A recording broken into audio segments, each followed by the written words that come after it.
Spoiler alert, my reading month was garbage.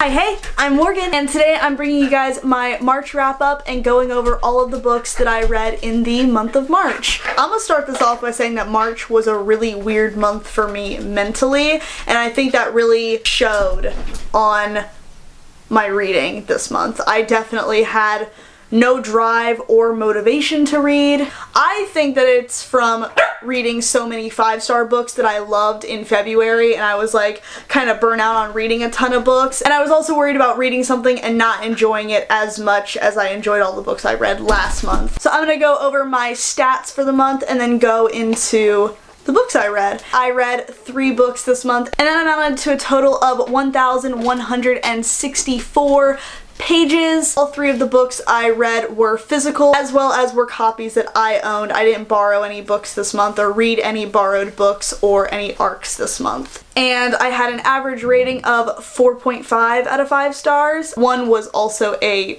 reread for me. So in typical Morggy Reads fashion, I am going to do mini reviews about these books, starting from the lowest rated to my highest rated. The first book I'm going to be talking about was my lowest rated book of the month, and I do the air quotes because it comes with kind of an explanation, and that was The Cruel Prince by Holly Black. This was of course the Hot Mess Book Club book of the month for March. I definitely think that my current mental state had quite the effect on how I enjoyed this book. I wasn't really in the mood to read anything super high fae or fantasy this month. So this follows our main character Jude, and her parents were murdered by a fairy king, and her sisters were taken to live with him in a fairyland from the time she was like, what, 7 years old? Most of the fae that live in the court despise humans, especially the Prince Cardan, and he is said to be the cruelest prince. And Jude wants to make her claim and find her place in the court, but to do that she wants to win this tournament and become a knight and earn her place. There's just so much trickery and bloodshed, and this got way darker than I was anticipating it for it to be. I gave this a 3.5 out of 5 stars, but I truly believe that if I read this in a different state, not after a huge come down of just reading a ton, I would definitely enjoy it a lot more. So I'm definitely going to be rereading this book in the near future and seeing if my feelings on it change at all. I hope they do, because I really like Holly Black's world building and I love the way that she establishes her characters. I will say her writing can be a little bit simplistic for me, and it's very tell not show sometimes, but she creates these fleshed out fairies and these characters so much that I don't care if it's simplistically written. And I will say 100%, I will stand on this rock and die on it, that nobody is doing fae the way that Holly Black does fae.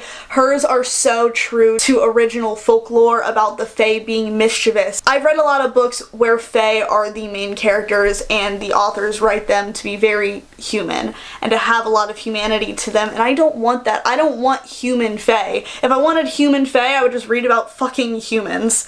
Not fucking human. Oh no. I would read about human characters, and I want these fae to be malicious and hateful of humans, to be these tricksters, to be mischievous, to do awful things and to make these deals with people, and just, I want that. And Holly Black never falls short with her delivery of the fae and the fairy world, and I am so upset that I was in a place where I couldn't enjoy this book as much as I wanted to. But I plan on continuing on with this series for sure. This is the first, I can't remember what the series is called right now. I'm not solidified in my 3.5 rating of this at all. So don't take anything that I'm saying here too harshly or too critically, because I'm still sitting here like, I don't know how I feel about it.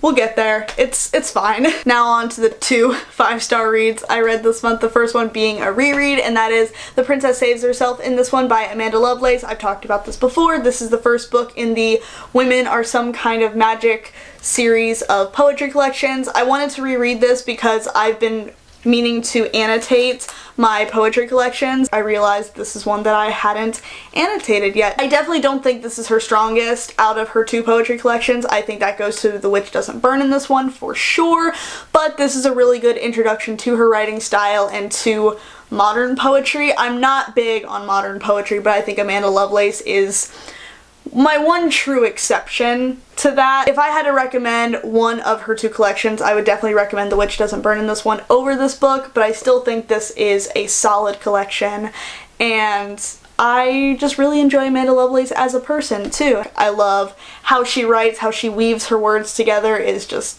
it's beautiful, it's poignant, and it's great, and I love this collection. You may be asking yourself, Morgan, why on earth did you just spend not a lot of time talking about those two books? You've only read 3 books this month. You can't possibly have that much to say about the third book that you read in March.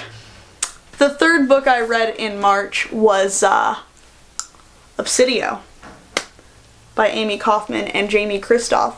Amie Kaufman and Jamie Kristoff. Yup, by Amie Kaufman and Jay Kristoff. This is the third and the final book in the Illuminae Files trilogy. My relationship with the Illuminae Files trilogy has been tumultuous at best. I loved Illuminae, gave Illuminae 5 stars, I'm positive, if not a 4.5 or something dumb. If I reread it, it'll be a 5-star. I gave Gemina like 3 stars because I went into it expecting a lot more Katie and Ezra, and it did not deliver, and I was mad about it and bitter, and that bitterness definitely reflected in my review for that book. If I were to reread Gemina right now, it would get 5 stars, and this book got 5 fucking stars.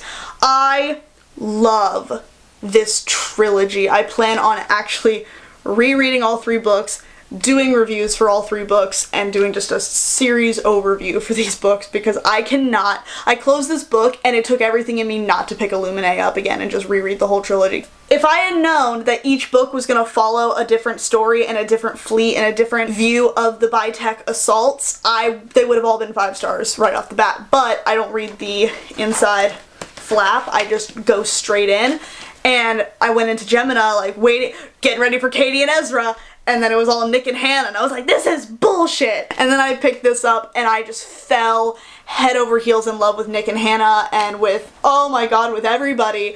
Katie and Ezra are perfect, Nick and Hannah are perfect, fucking Ella is perfect. I'm gonna talk about this book now because if you're not familiar with this trilogy, you're probably like, Morgan, why the fuck are you going on like this? What the fuck is going on? The Illuminae Files trilogy starts and follows this illegal mining colony called Carenza, and a bunch of people have obviously colonized on this like planet basically, and they work there, and then this mining corporation called Bitech catches whiff of this colony, and they're like, what the fuck, is this allowed? They perform an aerial assault on Carenza. The survivors have to flee and get on all of these different ships and take off and try to find refuge, and the entire time they're just trying to live and try to get away, Bitech is in pursuit of all of them, trying to eradicate any evidence of this assault to cover their own ass, basically. This just follows all of the survivors getting through this, and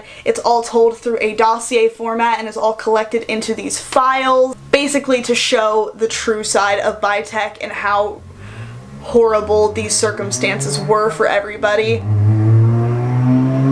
Real cool, buddy. I truly wasn't expecting to get as invested in these books because of the multimedia format. Because it's a dossier, it's told through all these different files, like video surveillance transcripts and emails and chat logs, and the murderous artificial intelligence narrates stuff. It's so far away from a conventional novel, and I thought that was going to have something to do with my emotional connection to this book and to these characters, but no. This series utterly wrecked me emotionally and fucked me right up. I love this series, and it means so much to me, and I want to reread it really bad. I might reread it like super soon. I can't talk enough about this series. I'm gonna do full spoiler discussions about all of these books, I think, in like great length. So if that's something you want to see, let a girl know. But you guys, there you have it. Those are all of the books that I read in the month of March. Like I said, March was a pretty off month for me. I feel like I'm getting back into it, and I am so excited. Please let me know what books you read in the month of March. What was your least favorite? What was your favorite? Let me know. And if you like this video, you can leave a thumbs up if you feel so inclined. Don't feel like you have to, though. That is all you. And if you want to see more of my face and my mug, you are more than welcome to subscribe if you haven't already. I upload every Monday, Wednesday, and Friday. And yeah, like I said, my name is Morgan. I hope you all have a wonderful rest of your day and happy reading. Okay, bye!